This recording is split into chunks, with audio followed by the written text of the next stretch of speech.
welcome to another episode of Double J's List. Last week I was underneath the Lexus LX470 Land Cruiser, taking a look at the situation with the rust from being here in the Northeast, specifically Buffalo winters where they use a lot of road salt and other chemicals to melt ice.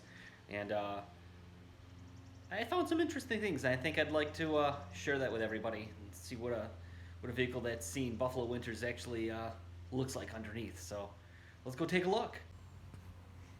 Okay, we're starting under the front bumper.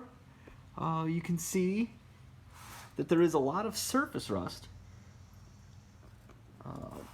However, it's actually pretty solid, other than it just looks a little bit ugly.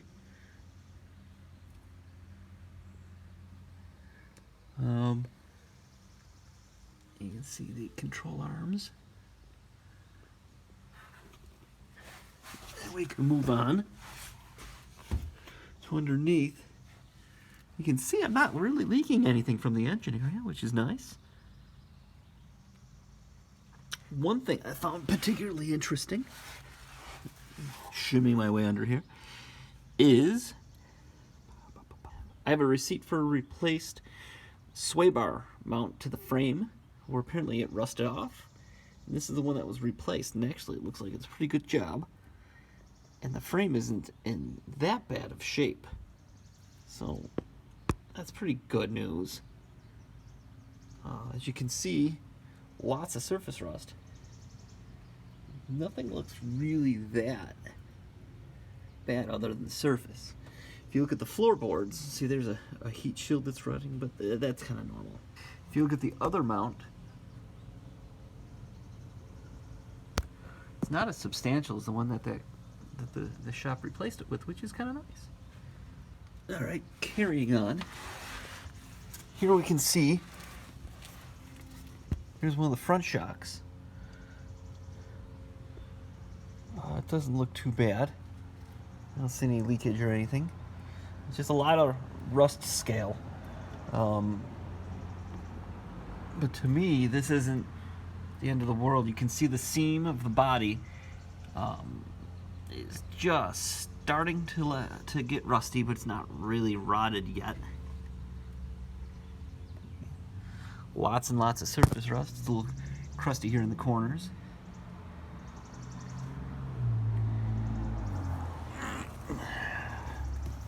Take a look at this side. You can see it's pretty much the same condition.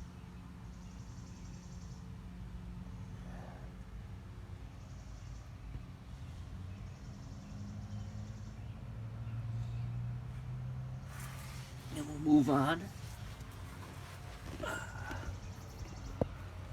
Where the torsion bar mounts are. Again, lots of scale. And then we can see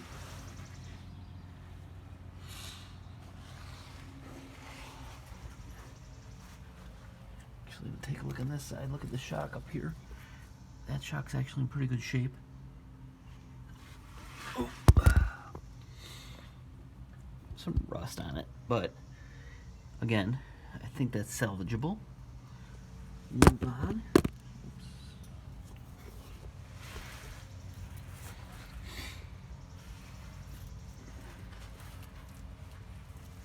You can see the back here. There's the fuel tank. Again, that's a shield on the fuel tank to guard it from things striking. It looks like that's still in pretty decent shape.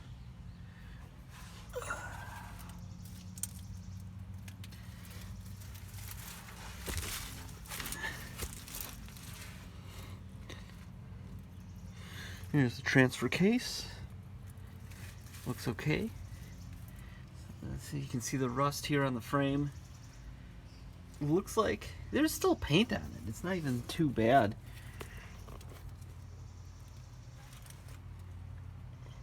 Suspension mount points right there. Moving on to the rear. You can see this rear shock right here. Looks okay.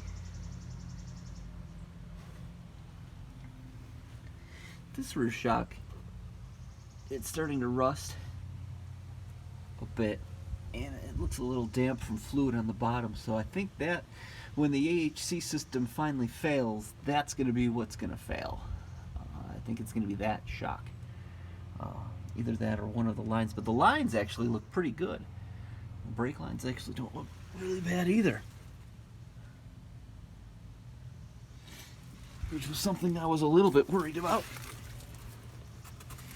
I also discovered where my air conditioning's leaking. You can see where the green dye is, where the air conditioning was leaking. That's on one of the rear lines. I have caps ordered to block off the rear air conditioning and then just use the front. I should be able to have air conditioning again.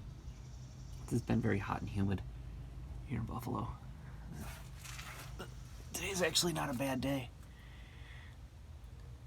So, you can see the body's got surface rust on it too, so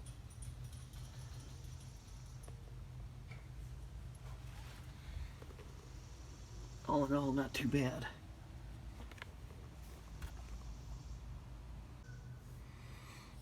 Here's the pump for the AHC suspension system. A little bit of rust on the ends. And here's one of the globes.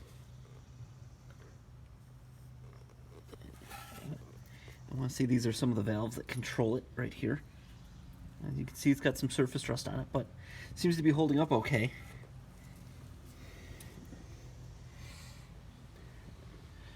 Another view of the front from this angle.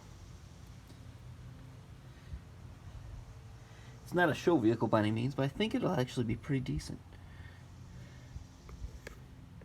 So that's the underneath of the LX470. Please leave some comments and see what you think. I have a couple of ideas of what I want to do with it. Do I go and use like a 415 or a rust encapsulation paint from Eastwood on all the rusty bits? Do I forego that and just get it rust proofed with just a regular rust proof treating? We have a company called Rust Coat here in Western New York that I've used before. Or do I just let it go and drive it for a few years and see what happens? My plan is to drive it until the AHC fails, and then probably just put in the stock Land Cruiser springs and shocks. I've been looking at the different lift kits, and I'm not convinced that I really need to go that route because I don't really off-road. And I'm not interested in doing a differential lowering kit for the front that you really should do if you lift it. So, yeah, fill up the comments box, like and subscribe. Thank you for watching.